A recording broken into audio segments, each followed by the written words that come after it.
A very, very, very good afternoon to you. Thank you very much for joining us here on the KTN News on this 25th day of January 2017. Always a pleasure to have you tuned in. A lot has been lined up for you at this hour. We'll be speaking to our reporter Caroline B on the corruption index in the country. Kenya is at number 145 globally. Caroline B will be joining us with details of that report released by Transparency International, as well as we will be speaking to our reporter Timothy Otieno live from the Safari Park Hotel here in Nairobi, where he will be giving us details of a meeting by Cabinet Secretary for Education Dr. Fred Matiang'i and vice chancellors of various public institutions in the country, in which is equipped to be a meeting that will ensure that university staff and the non-staff go back to work as they are on day 2 of the strike. This is KTN News Desk. My name is Akisa Wandera,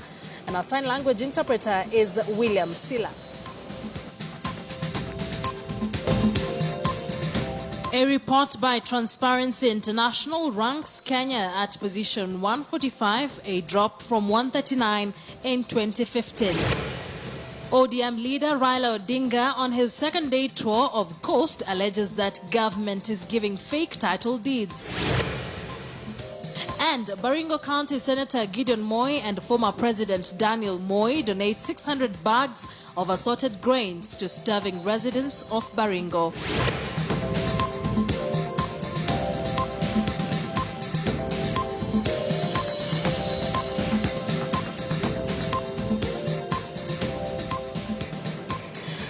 Good afternoon. Now, Kenya has declined in rank in the 2016 Corruption Perception Index with a score of 26 and ranking at position 145 globally. In 2015, Kenya scored 25 points out of 100.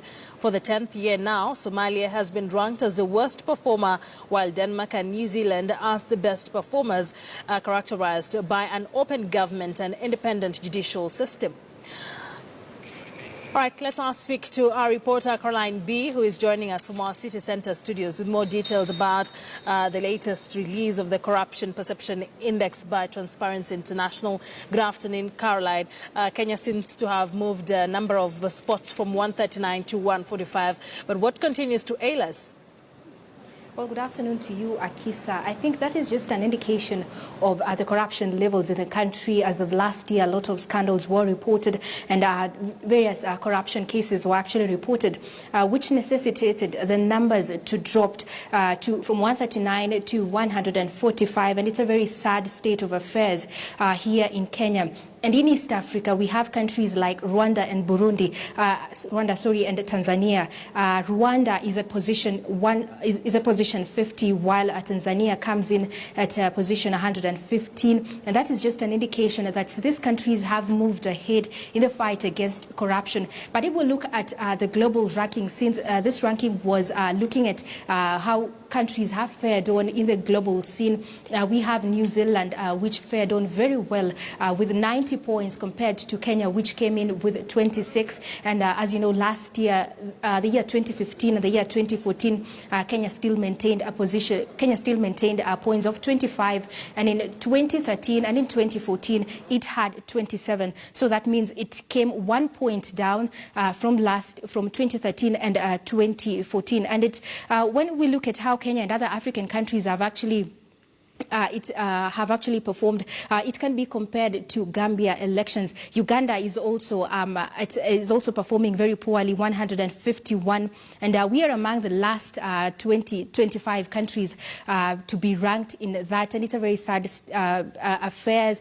We also have Somalia and South Sudan, which have closed the rank for the 10th year now. Somalia has been the least ranked country, and if you look at the ones who have actually performed very well, they looked at issues around, free governance, free media. They also have a free judicial system, and everything is actually open to those countries, and it's more of a free and fair manner in how things are done. And as we actually head to the elections, I think it's what we need to borrow a leaf from these leading countries. New Zealand, which leads with 90 points. And another thing is that we have a new chairperson at EACC, and we are hoping that, he's going to look into these issues to ensure that Kenya is actually clean, fair, and corruption free and fair when it comes to corruption cases. There will be no cases of corruption which are going to be reported. And comes this year, we are going to climb a notch higher. Akisa? Very much for that update. Caroline B joining us from our city center studios on the Corruption Perception Index released not too long ago by Transparency International. And once again, Kenya is ranked number 145 globally. And in 2015, Kenya was at number 139. Now into politics, ODM leader Raila Odinga is at the moment on a whirlwind tour of South Coast, urging his supporters to register in large numbers and vote in the coming elections. Odinga says this was the only way they can take part in deciding the destiny of the country. He castigated the Jubilee administration for allegedly dishing out fake title deeds to the coast people. Let's cross over there live and listen in for a bit. Ni nani walifanya pagajo njama na kwa sababu gani na ilifanywa na wakina nani tunawajua, lakini sisi tunawaonya wasithubutu. Wakifanya hiyo mambo yatakuwa tofauti zaidi, sivyo? Ninyi kazi yenu ni kubeba kura. Hapa nimekuja manake hapa najua ni mchanganyiko maalum, lakini kuna wadigo hapa wengi zaidi, ama sivyo? Unajua mimi ni mdigo.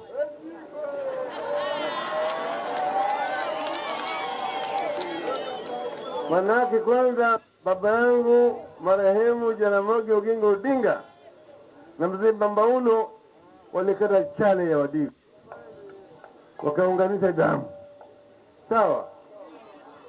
Hapa kwa mzee Bambaulo, na mimi nilikuja pale chini ya mzee Bambaulo, mimi nikawekwa chini nikafanywa mdigo na nikapewa jina ya Gakweli. Jina yangu ya udigo ni Gakweli, sio? Wajaluo husema ati ikiwa kama wewe unaenda kuwinda chui, kama chui kila siku anakuja zizini na ushika kondoo na mbuzi, mkitoka kwenda kuwinda hiyo chui, unaenda na ndugu yako ya tumbo moja, sawa? Manake sasa ile chui imekurukia wewe, yeye hata kuacha damu itamkataza. Lakini wengine wakaona sasa ile chui imekurukia namna hii, utatimua mbio, sawa? Hii ndio ndugu yangu na wadada wangu wa tumbo moja, sawa? Hii ndio sababu nimekuja. Na Mungu tayari? Mungu tayari? Nataka kila mmoja abebe silaha, manake mnaona mimi tayari nimeshika mkia ya chui. Nimeshika mkia yake. Na mbona sioni kama mnakuja? Mnataka chui ni kwaruze? Mnataka chui ni malize? Mtakuja? Basi bebeni silaha basi. Shikeni mkuki na mshale na bunduki na risasi. Mko tayari? Mtafanya namna hiyo? Hapa pwani bado unaona ile hesabu ambayo ilitoka jana, pwani bado iko chini. Mkoa wakati ndio inaongoza. Mimi nataka pwani ndio iongoze. Hapa pwani tuko na mikoa 6. Na mimi nimetoa kikombe ya Raila Odinga Cup. Wakati huu kama ningepeana jana, Kilifi ndio ningechukua. Kwani ndio ilikuwa iko bottom. Nataka iende juu manake mimi ni mdigo. Sawa, au mtaniaibisha? Mtajitokeza? Nataka vijana watoke kwa kila kituo ya kupiga kura. Nataka kiwe na kamati. Inaitwa policy, inaitwa adopt a polling station. Katika kila kituo ya kupiga kura kuna watu wanajitokeza, unasema mimi nitasimamia hii kituo ya kupiga kura, kutoa gharama yote hapo, kuhakikisha kwamba watu yote ambao wako hapo karibu wametolewa, wameenda wameshika kura yote. Tunaona vizuri? Tunaona vizuri? Ili kila ambaye timu umri ya kubeba kura amebeba. Tayari amri imetoka ya kwamba ukienda kutafuta ID card ndani ya siku 3 unapata. Kwa hiyo wakati huu sasa hakuna excuse yoyote ambayo mtu anakuwa anaweza kukosa kura. Nataka watu wetu wote wabebe kura ili tuendelee mbele kukomboa yetu. Right, that is opposition leader Raila Odinga speaking to supporters or addressing supporters in Ukunda in the Coast region in his whirlwind tour of the Coast region to try and get as many supporters as he can to register as voters ahead of the August 8th polls. And as the opposition continues with its tour at the coast, President Uhuru Kenyatta is also crisscrossing the country with the same agenda to try and get people to register as voters during this mass voter registration exercise. Earlier on, the president was in Embu, but we understand he's currently in Kitui, and we'll definitely be bringing you more details on the same as the rush for numbers continues. Now, Wiper Democratic Movement leader Kalonzo Musyoka has today faulted President Uhuru Kenyatta for launching projects which he had claimed had already been launched by previous governments. The Wiper leader claimed that some of the equipment used are usually relocated immediately after the launch. He was addressing members of the public along Kitui-Mutumo Kibwezi Road. He was on a mission to ask residents to register as voters in large numbers.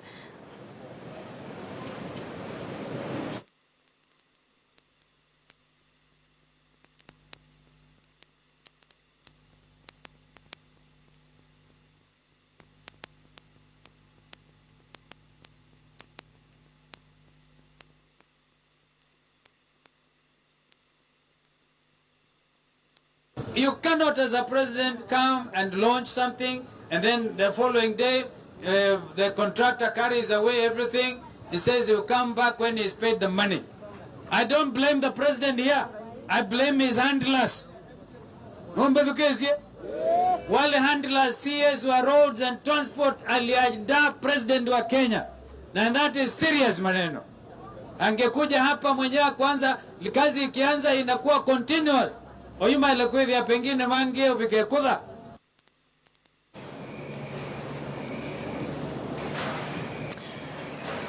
All right, let's now take a short commercial break. Don't go too far. Coming back, we will be giving you more details about that meeting between Education Cabinet Secretary Fred Matiang'i and Vice Chancellors in the public universities in the country. Don't go too far.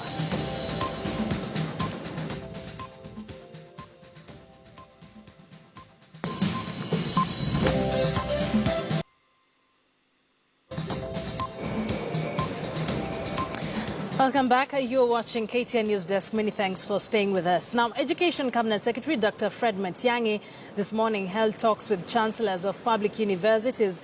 The meeting comes amid a strike by both teaching and non-teaching staff of public universities. The strike started last week, and speaking on academic issues, Matiang'i said the government was working to improve the capacity of universities to enhance quality. He called for a private-public partnership. Let's listen into what he had to say. Candidly and figure out whether A, we have failed in the policies we developed to support education so that we have been unable to realize the national objectives of our national education system, or B, we had good objectives but we have not implemented them effectively to give us the education system that we require that will take us to the next century. And many other questions that we need to ask ourselves as we go forward. So it is necessary that we have this meeting that we are having here. If I may reflect for a moment, sessional paper number 14 of 2012 outlined the objectives of university education, or what as government and all of us needed to work on. Expanding access and equity in university education, ensuring, for example, that we improve the quality and relevance of university education, addressing issues of financing university education, enhancing human resource for the support of university education, and finally strengthening the governance, management and institutional structures in university education in our country. Have we realized these 5 objectives as we go forward? Well, the sessional paper is about 4 years old, and as we keep implementing the higher education sector, we have to ask a question against each one of these objectives. Have we achieved access to university education? Are we on our way to improving the quality and relevance of our university education as we go forward? All right, let's now speak to our reporter, Timothy Oteno, who is joining us live from the Safari Park Hotel, where that meeting is still being held. Good afternoon, Timothy. This meeting comes when the strike by lecturers and non-teaching staff has entered its second day. Are there any efforts to avert the strike that has already started? Well, of course, the universities' unions have been engaging the Salaries and Remuneration Commission as well as the Ministry of Education in talks over the last few days. But of course, those talks have yet to yield any meaningful result because the strike right now is in its 7th day. Now, the Cabinet Secretary right now is in a closed-door meeting with university chancellors, and of course, he's expected to address the media in regards to the ongoing lecturers' strike that is in its the completion of its first week. But among most of the issues that the Dons have raised, of course, including that of a salary increment that should see an intern lecturer earn about 350,000 shillings and a full professor earn between 1.5 million and 1.9 million shillings, has really been the bone of contention. And of course, the issue is not really whether a CBA should be implemented, but whether indeed they can come up with a collective bargaining agreement. We have heard from the university's union officials. We are yet to hear vividly from the Ministry of Education, and we are hoping that will take place this afternoon if the CS chooses to address the media in regards to what steps they are putting in place as a ministry to ensure that this strike does not drag out for a very long time like that of the doctors. But of course, among other demands that the Dons have insisted have to be met in a proposal that they brought before the ministry back in 2013, an 11-page proposal that they say was simply ignored, and the reason why they went on strike is that they could not hold out any longer, and for them to get an audience that they have been seeking over the last 4 years or so, they had to down their tools, is one that, of course, urges for the employment of more lecturers. As it stands, according to UASU leaders, there are less than 4,000 lecturers in the country vis-a-vis a student population of 500,000. So among what their demands are is the proposal to increase the number of Dons teaching across all 35 public institutions in the country, as well as the capacity for them to have good capacity to conduct research being a key area in the studies of course, the professors themselves and the students that they are manning in the country, in the higher education system. So, of course, we are yet to hear from the Cabinet Secretary himself. We're hoping to do that this afternoon once he's done with the chancellors, and then we could perhaps get a way forward in regards to the ongoing stalemate between the university lecturers, the Ministry of Education, as well as the Salaries and Remuneration Commission. Akisa. Timothy, thank you very much for that update. Our reporter, Timothy Oteno, is joining us live from the Safari Park Hotel, where he says a closed-door meeting is still ongoing between the Cabinet Secretary and the Vice Chancellors that he was meeting in the morning, and definitely will be bringing us more updates on the same. All right, we wrap it up on that note for our KTN home viewers. But remember, we continue giving you more updates on KTN News. So join us on the second bit of this bulletin. Our sign language interpreter has been William Silla, and I am Akisa Wandera. Good afternoon.